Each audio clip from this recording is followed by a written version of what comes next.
A kid just yelled and ran out of the room. I think we should go follow him like a normal person. I mean, it's as we are a responsible human. We should probably go see if the kid's all right. He also thinks we're the bad guy, and I don't think we're the bad guy. I do think we might be a bad guy, I will take off my belt and set him straight. I am not the bad guy here. I am the hero of this story, and you will listen. You know, he may have a point. Yeah, he might have a point. There is a reason he's running from us. Yeah, I'm seeing it now. It might be the gun. You know, we got a really powerful gun now, so... I think he's just getting the wrong idea, though. Kid, you got a good head on your shoulders, but if you actually just stop and talk to me, I'm actually a really cool guy. I'm conflicted here. What do I do? I mean, I want to prove to him that I'm not a joke, but I don't want to, like, hurt him. Like, should I fire a warning shot or something like that? What is a bigger warning sign? Okay, tell me what's a bigger red flag. Okay, first hypothetical. Guy who is questioned to be bad, who says he's not bad, and says, come back here, I just want to talk. Or, the other scenario is, a guy with blood dripping down his face. That'd be a hard thing to explain. Definitely. But he offers no explanation, and he just looks at you. What's a bigger red flag? The guy who's trying to say he's not a bad guy, or the guy that looks like a bad guy? Well, how's this sound? Want to talk about bad guys? Do we got a second here? Anything gonna happen? Lord, no. Okay. Well. Yeah, go ahead. So, some years back, got a knock on our door. Walk in. There's a guy who looks a little crazed. And he's like, hey, is Cynthia here? We're like, who? Cynthia. I was like, who's Cynthia? Is she here? I don't know who you're talking about. He's like, are you sure? Like, you're not lying to me? He's like, bro, I don't know what the hell you're talking about, dude. And he goes, oh, okay. And he takes his baseball bat and he walks away. It's like, oh, fucking, who the hell? I wrote down his license plate number. I don't think anything became of him, but just what a... Who the fuck was that guy? Oh my. So then, Vi's trying to get some information. Sees a couple of kids, you know, it's like, hey guys, Come here. come here for a second. And they're like, no. They're like, oh, yeah, okay, fine. Do you know that guy? I mean... Okay, that actually makes sense. Good on those kids for their first thought being, no. It's like, oh, okay. Okay, right. So let's just ask from over that here. Guy. Do you know that guy over there? I mean, it was just... But see, I don't think our Vincent guy here is just gonna be like, hey, you from over there, I'm not a bad guy. I am a good guy. As he's unloading infinite ammo into a bunch of zombies. I'm the good guy. I knew that guy. Well, he's a zombie now. Sorry. So I came across a very interesting fact lately. We're still wondering about this Vincent guy. Is he a good guy? Is he a bad guy? He might just be a colossal idiot. But, how's this function for a first-person Resident Evil? I mean, does it feel okay? Because you're moving and shooting. Usually it's on rails when it's this kind of thing. It has one saving grace. Yeah? The importance button. Importance button? If you press the left L1, I guess it would be for this. If you press L1, it snaps your view to something important in the room, whether it be an enemy or something behind you. Oh, that's nice. It is not a guaranteed quick turn, because if there's nothing in the room and you need to turn around and go there, you have to turn around the old-fashioned way because nothing important is in the room anymore.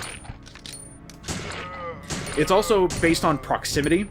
So the reason I was able to quick turn back there after I got the rope is because there was a door close to me. I could see it working. Okay. It works in a pinch. I mean, this game isn't that hard to figure out, but if I need to know precisely where I need to go, or if I missed an item in the room, it's just like, oh, hey, there it is. I've seen worse games developed on less. On more, even. Yeah, speaking of developed, I found something very interesting. Oh, yeah? Resident Evil Survivor was published by Capcom. Published. Oh, no. Who developed it? Dimps? No, not Dimps. Is it... They're actually fairly well known. Arika. Not Arika. They've actually been in the business for a very long time. Have you ever heard of Tosei? Tosei. They've been in the business for a heckin' long time, ever since the arcades back in '81. How do I not know them? Tosei... That sounds familiar. People might know them the most for the legendary Starfy. They're those devs. Oh. but they've also been making games for basically everybody. They're one of the most well-known, quote-unquote, ghost developers. Are they really there? Well, they're certainly making games under their name. You gotta keep the lights on somehow, I suppose. Exactly. So I was scrolling through all the different games that they have made, or at the very least, co-developed, possibly fully developed, and just gave it to their publisher and said, here's your game, okay, ship it. Like maybe Capcom really had a skeleton team for this, and so they hired, just like, oh, get Tosei in. Yeah, get Tosei in there. Well, we've seen their work. Yeah, they can work on this. This is a brand new piece of technology they're working on. But they're also known for Dragon Ball Z games. Really? For the Super Nintendo and Super Famicom. Before they really came stateside. Butoden are the ones that they made. Okay, those ones. Because they had like fighting games, but they also kind of did weird spin-offs like a card RPG. They hit it really big in the Game Boy era because they made Kid Icarus of Myths and Monsters, Yoshi's Cookie, Tetris 2, and almost all the Game & Watch Gallery games. Ah, okay. So yeah, they're starting to get their pedigree up there. You come to Game Boy Advance, and not too much is happening. Those first ones were ports, though. Right. They made Mario Tennis for the Virtual Boy. And then we finally get to PlayStation. Shin Megami Tensei Devil Summoner Soul Hackers, the original Soul Hackers, and Resident Evil Survivor. Those are the huge ones, besides a couple like side games. Like what? I might know. A Bass Landing. Ooh! Bass Landing! Okay. Thousand Arms. That sounds familiar, actually. But then I kept going down the list. I was like, okay. And now we're getting into the era where I was big into video games. What have they done? They made Resident Evil 0. I was like, oh, really? Shit! That wasn't independently made? I really like that one! That wasn't made by Capcom? Is possibly co-developed, but from the looks of it, they were the sole devs. Huh. So I guess while Capcom main branch was working on Remake, they were making 0. Probably shared notes. Because it'd be hard to sell a remake of, let's see, that'd be... Of the first game, and then... Which isn't even that old at this point. No, it's not. So you ship out a prequel, and then make the remake of the first game, keep your line going. Mm-hmm. Lightning Returns Final Fantasy XIII, co-developed with Squeenix and Tri-Ace. Some people would say the best of the Final Fantasy games, ? And then it just gets, like, crazier and crazier, because then you get to the PS4 era, and you get to Scarlet Nexus, Crisis Core, Final Fantasy VII Reunion, and these are co-develops. Scarlet Nexus. And then and now we're getting into, like, DS era. By the way, don't miss this. Because you're about to hit a point of no return. If you don't pick up the shotgun in the shower room, you miss it forever. At least until your second playthrough. That's my daily mantra. Don't get the shotgun from the shower. Yeah, my daily mantra. It's a point of no return. They've also been a big help to Intelligent Systems. Helped out with Fire Emblem Fates and Paper Mario Color Splash. And then Origami King, Splatoon 2, WarioWare, Get It Together. Jesus Christ, these guys have been busy. They are a ghost developer. They've been like prevalent. They've also helped develop Code Veronica, which makes me wonder why the hell this thing sucks so much when Code Veronica was made perfectly fine. Because Code Veronica was meant to be a brand new step, a great side step from the Resident Evil franchise, and this is supposed to be a swan song on a dying console. Do you guys have an afternoon to make a first-person Resident Evil shooter? Better yet, we got 2 hours! Okay. They gave us a cocktail napkin on what they want to include. Amnesia? Okay, cool. Main character? It's like, oh wow, a cocktail napkin with the game Bible on it. I better take care of this. Fold, put into back pocket, sit on bus for 3 hours. Take off pants, put in laundry, forget that it's in there, go, shit! And then take it out and just go, oh! And try to remember from memory, it's like, okay, there was a thing about, I think there was supposed to be a guy in there. Yeah, I got guy. We got a guy. But what was he called? Okay, we'll wing it. Okay. Just as we go along. And then he looks at his Bible calendars like, no, it was Ark. Okay, that could be his first name. Yes. Right. We need a last name for it. We can't just call him Ark. Smith? No, it's Thompson? Ark Thompson. Ark Thompson. Ark Thompson. Right. Yeah, I'm feeling it. Okay, I feel that. See, I was watching Simpsons, and they were at the part where doing witness protection. Oh, you know, yeah! like, hello, Mr. Thompson. You know, I thought that was a good bit. That was a great bit. Let's put that into Resident Evil Survivor. Right? Yeah. Okay, I just speaking of bits, I'm going to interrupt this one to say, going on this regular path, going up the stairs, you end up in a giant cocoon with humongous moths that are trying to kill you. This was the first, one of the first introductions of poison damage that you can take in this place. They're kind of cute. I'm not gonna lie. They had to die. I know they had to die, but they're like, and they're hostile. They'll attack you. They're probably crazed with T virus nastiness. But very much. Yeah, well, if you could find one without the T virus mutations, it's kind of cute. Poison is like the worst status ailment to have in Resident Evil because you're not allowed to see what your health is at. Your character moves the same. So, back in the old Resident Evils, since you could see your character, if you were poisoned, the only way to know if you were on danger is when your character started limping. That's when you know you're in the danger zone and one hit away from death. Here, there's no way to find out. Ark doesn't limp, or whoever this guy is. Sorry, I had Ark Thompson on the brain. We can't see any limping, we can't see anything that's happening to this guy, so you just need to immediately heal the poison, otherwise you just die eventually. Because there's no real... There's no way to convey. I mean, if they had, like, you know, a poison status condition... They do. You'll see it a bit later, but there is poison status. It's were you poisoned at all in that time? No, I was just saying it now so we can get it over with. Okay, because I thought you were poisoned and you just have no way of knowing. No. Thankfully, they have a graphic for that. Well, thank you. Hey, I've seen bad things. Man. I've always hated poison. Okay. It's never been fun. Also, we're taking the hardest path first. This was kind of accidental. I didn't know this was the hardest path, but yeah, this is definitely the hardest path. Thank you for that moment of silence of going down the ladder. I'm thinking what the hardest path in Resident Evil would be. It'd be, okay, so you start with Resi Survivor, and then you move on to Dead Aim 2, Outbreak File 2, then Umbrella Corps, and then RE-verse. And then you can get to the first game. I don't wanna, though. I don't wanna play Resi 2 on the Atari Lynx. Fuck it, I'll play that. Or wait, was it on the Gamecom? Yeah, it was in the Game.com, yeah. No, it's called Gamecom. Damn it. I knew I'd get that wrong. Yes, it is on there. Because it says its name when you turn it on. It goes, Gamecom active. I completely forgot about that thing. That's so fucking 90s. Jesus Christ. Gamecom. Ready for action. Oh my god, I have a transformer in my hand. You see, that's what was missing from my Game Boy that I've had for 5 years. You know, whenever I turn it on, it says, Game Boy ready. I mean, that's what it did in the TV show. It says, I am Game Boy. I am programmed to play games. I was just about to bring up Captain N and bring up Smoker's Cough Pit. No, hey! That's Mega Man. Oh shit, that's Mega Man. That was Mega Man.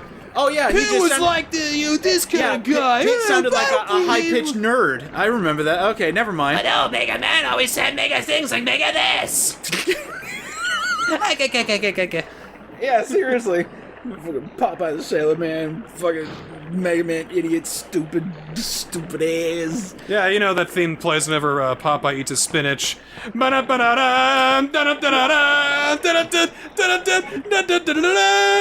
the Sailor Man. I'm just thinking of like the modern ones where the robot masters actually introduce themselves, and that's where you go, "'Cause I eats me spinach." I'm something, man. Yeah, they start running out of, like, you know, things. They just go to abstract concepts. Oh.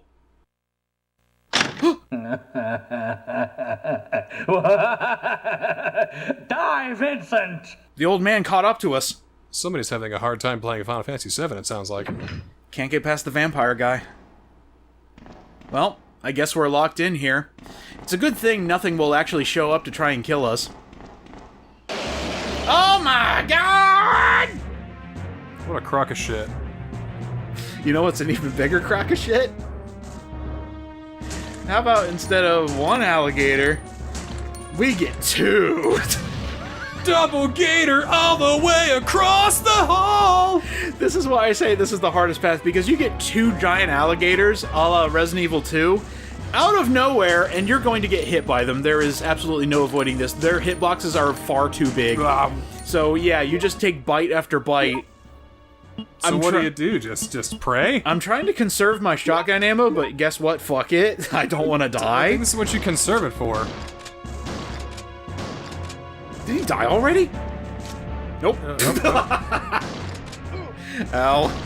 Ow. Also, they can get in a loop where they just constantly attack you. Like, the one behind me is hurting me all the time. One in front of me is just taking a little bite out of my kneecaps. This is bad. I'm in danger. Do you know what would have fixed this? What? If you would have taken the hallway and made it an actual room. So you had to, like, maneuver around and get a good shot, and, oh, there's one's coming this way. So Like an actual boss arena? I don't know. I'm thinking like a game developer should. Oh. But I think that's one of those choices that was made in terms of, you know, time, not design, you know? Oh, I ran out of shotgun shells. Well, that's distressing. Hopefully this Japanese handgun can kill them. Oh, hey, it did it. See, I think it would have been a lot better, and you would have had to use a lot less shotgun shells if you could just move around a little bit. I just need to point this out. This isn't a canon Resident Evil game, unless you really want to count it. But Leon and Claire only kill one alligator. Vincent kills two. I don't want to think of this idiot as a badass motherfucker who's taken down two giant alligators. Oh, so they're gone. Maybe they're the alligators that they already killed, but they didn't really die, so they're just kind of limping their way through. Just woke back up and just be like, whoa, what happened Hey, there? food! Yeah. Hey, Jerry, food. Huh? What? Did you say something? Food. I'm still bleeding out over here. Oh, sorry. Why didn't you say so, hey? Going back in the prison, we have alternate paths that you can go through. If you go out to the prison yard, you have two more options for places you can go. This prison yard can either have hunters or dogs. If you see hunters, you don't want to see hunters. They fucking suck. Sounds to me like they don't want to see you. No, they don't. These are just obnoxious enemies. I've never liked them in any of the Resident Evil games. They're certainly interesting to fight. Ow. They look like they don't belong in this game. They kind of do. Like, everything else is, like, skinless and covered in gore, and these guys are, like, reptilian? Why? So I'm actually glad that there's one species of hunter that never actually made it back into an official game until Resident Evil 3 make. Because that's where they ended up. That's where they first showed up, is Resident Evil 3. Hunters that could just eat you whole. Oh, come on. Just kill you in one hit. That's cool. We That love that. That sounds like major fun. Mm-hmm. That's like I'm kicking my legs in joy because that sounds like the most fun I've ever had in the Resident Evil series. I mean, you can shoot them dead, but they are seriously a speedrun killer. Alright, back there, you see that door all the way in the distance? The light on top of it? Yeah. Yeah? So that is a shortcut. You can actually go back into the prison if you missed something. And if you're not as thorough, I would suggest you go back there. That is your chance to go back and get the shotgun. But you can only do it if you go through the prison yard. If you go up to the roof, you can't go back. So you have to do it now. Combine the green herb with the rope. And make a nerd's rope. And make a smelly rope. Lavender. Oh my god, this rope smells like thyme. For Resi 9, you should combine weapons. Or you should combine things, and even though they're not always right, they always combine into stuff. It combines into something. Like, I'm gonna combine green herb and gunpowder, and I've got, well, herby gunpowder. Please don't give me more work to do on the eventual Resident Evil 9 playthrough. Here's every single combination. You put the yellow herb and mix it with the gunpowder, and you get mustard seeds. Somehow. Makes sense. So yeah, there's a tyrant all the way at the other end of this place. You can kill him before he even gets to you. Use it to make mustard. You put it on the zombie's hot dog in Chapter 2, and he goes, "Thank you." The zombie's hot dog. And then a previously locked door opens up in Chapter 9, and that's how you get the tramp stamp. Who the hell is making zombie hot dogs? Who's doing that? Well, let's look to Dead Rising 2. Let's find out. Hey, Capcom. You make a new Dead Rising, please? It's been long enough. I'm ready for it. I saw what happened last time. They can not. they can choose to not, and that'll be fine. Fuck it. Remake 1. I'll be fine with that. No, with modern technology. Modern technology. Oh, it's got ray tracing. Oh, it runs at 120 frames per Well, second. I'm not saying like performance refresh shit. rate. I'm saying But you could do a lot more. We've also chopped out half of the details that made it interesting because we had to do it for time. All right, Mr. Nihilist. Why don't you just let me have my dreams for once? I've got evidence to back me up.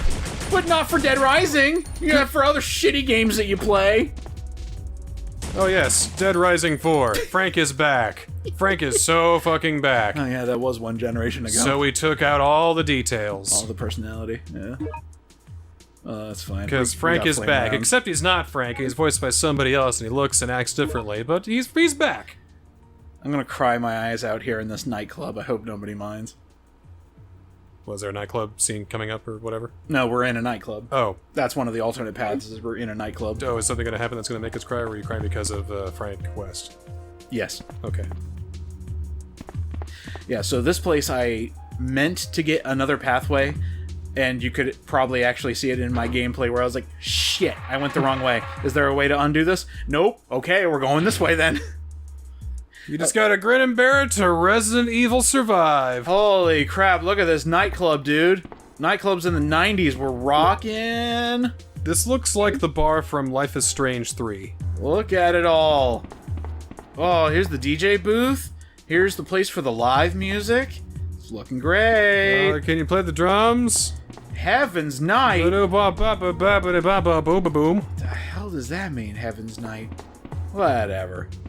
Heaven's Night is Hell's Morning? I mean, waking up for me is hell on earth, but... Kind of reminds me of a Typo Negative song, though. It goes, Halloween in heaven! Christmas in hell! Halloween in heaven! Okay, you hit me with that band name so quick, it took a couple seconds to register. I was like, okay, that's a pretty awesome one. Typo Negative. And then you hit me with the song, and I was like, oh, yeah. They're a bit of a... they were a black comedy band, basically. They had an album called Life is Killing Me. Life is killing me, okay. Talking about how, you know, the real victims are the doctor, or the real murderers are the doctors. Interesting choice, but okay. By the way, we're about to fight just like a ton of tyrants, so nothing is happening. One line is, doctors and thieves, they both wear masks. I think it's a satire of the healthcare system in America, which, you know, might have some issues we could address before it gets too bad. No. Circa 2003. Next you're gonna tell me they're gonna cure COVID with the T-virus. Come talk to me when they do that, Mr. Smart Guy. And Wesker goes, Well, I gotta figure out what his new voice is now.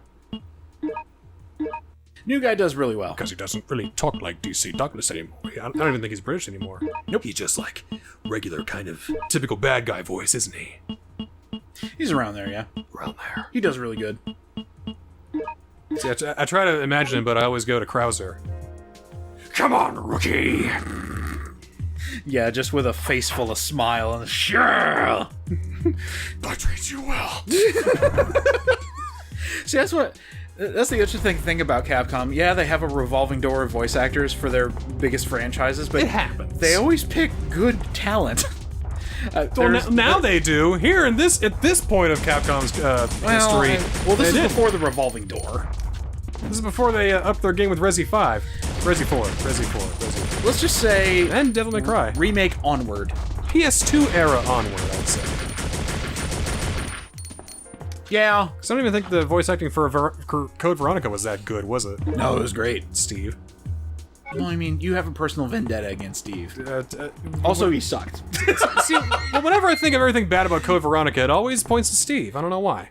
Well, that was I never even played it, and I never probably because it was the only thing wrong with Code Veronica. Probably, yeah. And the tank controls, but that's just me. I mean, there's one thing that does have to change if you're going to modernize it. Tank controls. Well, no, the other thing. You mean a third thing? There's one very specific Spit it thing out! that needs to change. Yeah. What is it? Calling Alfred Ashford a cross-dressing freak. We could probably do without that. Yeah, freak is a really hard term. I was waiting for it. Yeah, there's the shortcut. So now we're going to take the actual route that I wanted to take. Not the nightclub, we're going to the rooftops. And then we can get out of here. On the rooftop, shout it out. Baby, I'm ready to go. Oh, right. Sing it, man. I'm ready to go. Sing it, man. From the rooftop, shout it out. Shout it out. Shout it out. See, I wish I had more explaining to do, but honestly, this game is so cut and dry, you could fit the entire LP on a bar napkin. Go forward, shoot thing, kill thing, move on. Whoa, whoa, whoa. Slow down here. Let me write this all down. You got your cocktail napkin? Alright, get it ready. I'm going to give you the 3 bullet points on how to beat Resident Evil Survivor. Okay, you ready? Go. Bullet point 1. Go forward. Go forward. Okay. Bullet point number 2, shoot things. Shoot things. And bullet point number 3, don't die. Don't die. Easiest game of my life. So in order to win, you have to win. Got it. Mm-hmm. That's how I win video game. See, all the other Resident Evil games had, like, intricacies, places to go, backtracking. Exploration. Dread. Exploration, yeah. See, I harken back to Resident Evil DS and just going, man, first of all, that was probably one of our best. I'm sure the audience will say as much. But then I've got this, and I'm just like, you know what? Did I really have to do this one? Yes, I did, because I really wanted to talk over it and make fun of it as much as I could, because, hoofa! We were going to do, like, a whole week of Resi 1-shots, but then I think this just ate that whole week. Push back for another time. Alright. I honestly thought I could beat this entire game 4 days, or 4 days worth of updates. And then I realized, oh shoot, there actually is a tad more than expected, so I'll just make this my Halloween special, it's fine. That also pushes back the need and the want to play Umbrella Corps in Operation Raccoon City, which, everybody wants to play in 2023. I'd rather play Operation Raccoon City than Umbrella Corps. Me too! I One didn't of them think they could top their own turd, but they did! Yeah, see, Umbrella Corps feels like Federation Force to me. It feels like Metroid Prime Federation Force in the fact that they made a game without understanding what anybody wanted from said game. But have you played it? Umbrella Corps? Yeah. Or do I need to? I'm asking if you played it because of the game feel. Have you played it? I have not played it. I have had the opportunity to. It was on PlayStation Plus. Yep. Now it's not. Now it's not. And I never got the... I even installed it. Vanished from the but ether. I never played it. It is a trip, and not the one you want to take. It's like, what if we take Vanquish and just add it to the Umbrella Corporation? Have them sliding and jumping over cover and killing zombies and blowing shit up? Oh my god. Sega, can we steal your homework? Umbrella. So this is where the city is controlled from.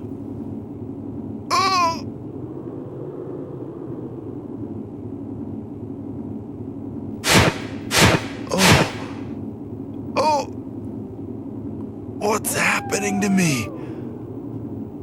Oh yeah, by the way, we made it to Umbrella. Oh, well.